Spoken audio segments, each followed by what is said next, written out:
ดีท่านผู้ชมที่กำลังติดตามรับชมรายการอยู่ในขณะนี้เมื่อนี้มื้อนี้วันสิมาลงพบโดยทีมงานที่นครโตรอนโตได้มาที่วัดลาวเวฬุวันารามที่แห่งวันตาริโอประเทศแคนาดาซึ่งวัดลาวเวฬุวันแห่งนี้ตั้งอยู่17969แอร์พอร์ตโรดเมืองคาลิดอนอีสต์ซึ่งมื้อนี้จุดประสงค์ของมื้อนี้วันพร้อมด้วยทีมงานที่มาวัดลาวเวฬุวันย้อนว่าเพิ่นมีการปฏิสังขรณ์การมุงหลังคาของศาลาหลังเก่าแต่ว่าเพิ่นมุงหลังคาใหม่ของทางวัดลาวเวฬุวันารามซึ่งมื้อนี้มันได้มาอยู่ทางคณะกรรมการทั้ง3ท่านของทางวัดลาวเวฬุวันารามซึ่งเพิ่นเป็นผู้ที่มาดูแลหรือว่ามาเบิ่งนำคณะทางมุงหลังคาเพิ่นได้มาเบิ่งว่ามื้อใดเพิ่นเริ่มต้นแล้วก็มีปัจจัยทางใดแน่มาช่วยเหลือนั้นมื้อนี้มันวันจัดจะมาทางโอลมคณะกรรมการทั้ง3ท่านซึ่งด้านขวามือของบริวารเป็นทานดาวเงินศรีมาและผู้ทางกลางเป็นทานวันประเสริฐแสงสุริยาซึ่งเป็นทานเงินสวัสดิ์และผู้สุดท้ายเป็นทานเบิ้ลประดับสีทองซึ่งมันอยากจะให้ทั้ง3ท่านนี้มาเราเกี่ยวกับการมาดูแลในการเขาได้จ้างบริษัทเขามามุงหลังคาในการได้มาควบคุมว่าเป็นระเบียบเรียบร้อยหรือว่าการมาเบิ่งว่าการที่เจ้าเอาพ่นสีหรือการมุงหลังคาอย่างถูกต้องตามที่เขาได้ยืนหนังสือจากเมืองฉะนั้นอยากให้ทานดาวเงินเป็นผู้อธิบายเพราะว่าเพิ่นได้มาประจำทุกๆมื้อคนอื่นเนาะแต่มณีวันแล้วก็มือกล้องเลยตุกไทย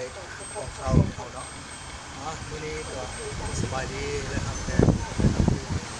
ทางสุขเนาะการที่เป็นนี้เวลาทำเวลาเราเป็นวันนี้ก็มาไล่ทานอยู่แต่ว่าสไลด์กันกลับบ้านแล้วเพื่อจะสร้างทางไหนที่เราจะโคตรทำหน้าเลยครับก็รายงานเกี่ยวกับงานก็เกี่ยวกับการทำงานคน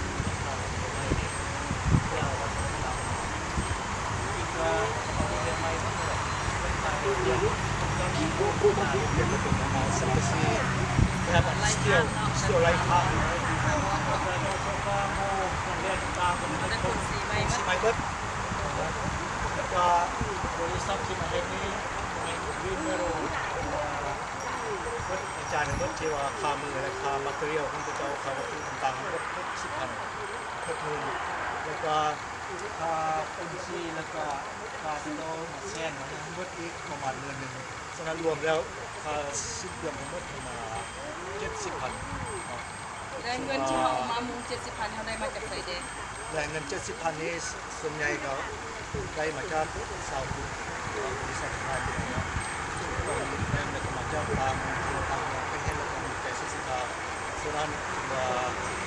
ขบวนใจทานตัวบริจาคบางส่วนให้มัน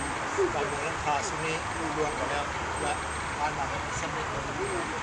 มาสวยงามเนาะสวยงามหลายถ้ามีโอกาสก็เป็นให้มาแวะดูเนาะที่คาลิโดดีสเนี่ยแค่พอรู้ที่ว่าทำอยู่มันก็มีนานแล้วและมีโครงการอย่างตื่มอีกบ่เกี่ยวกับต่อการไปนี้สร้างสรรค์ของวัดเป็นมีวันหลายเกี่ยวกับวันเดบิวต์วันเนาะมื้ออื่นนี่มันก็จะสมาตีเฟรมเรื่องเฮ็ดพวกสนามกอล์ฟพวกชุดมุดเนี่ยแล้วก็ที่ได้ทำงานเฮ็ดวิธีนี้นี่ตรงนี้ตรงนี้แล้วก็เฮ็ดตกแต่งสิ่งอีกรายละเอียดฉะนั้นปัจจัยต่างๆที่เฮาเนี่ยสิต้องการรายละเอียด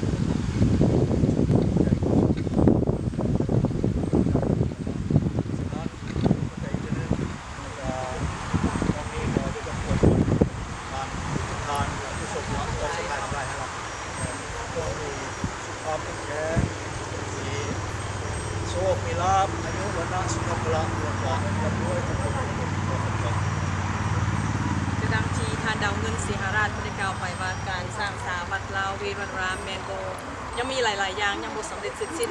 ซึ่งทั้งคณะกรรมการเพิ่นทุกๆคนก็แม่นได้มาร่วมกันบ่ว่าจะเป็นการตัดหญ้าทางหญ้าหรือว่าการประกอบส่วนหลายอย่างเพราะว่าวัดเฮาเป็นเนื้อที่กว้างขวางฉะนั้นก็มีหลายเรื่องที่ว่าต้องการเฮ็ดถ้าว่าท่านใดที่ว่ามีใจศรัทธาบ่ว่าจะเป็นปัจจัย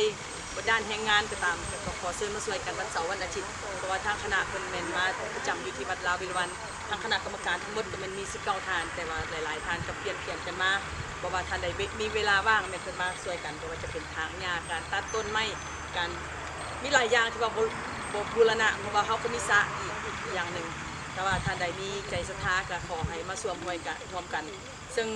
ทางคณะกรรมการเพิ่นก็ขอเหือแห้งนำบรรดาพ่อแม่พี่น้องทั้งเหือแห้งทั้งปัจจัยฉะนั้นมื้อนี้มันเพิ่นต้องขอถือโอกาสนี้ขอบใจทางคณะกรรมการที่เอา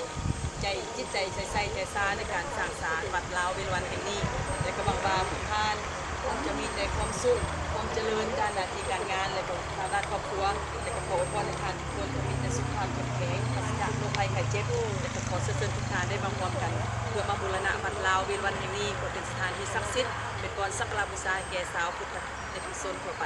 ซึ่งวัดลาวเวฬวันแห่งนี้ก็อยู่ที่17969 แอร์พอร์ตโรดเมืองบุรีรัมย์อีสต์หวังว่าผู้จะได้พบท่านในใบนี้ขอบคุณ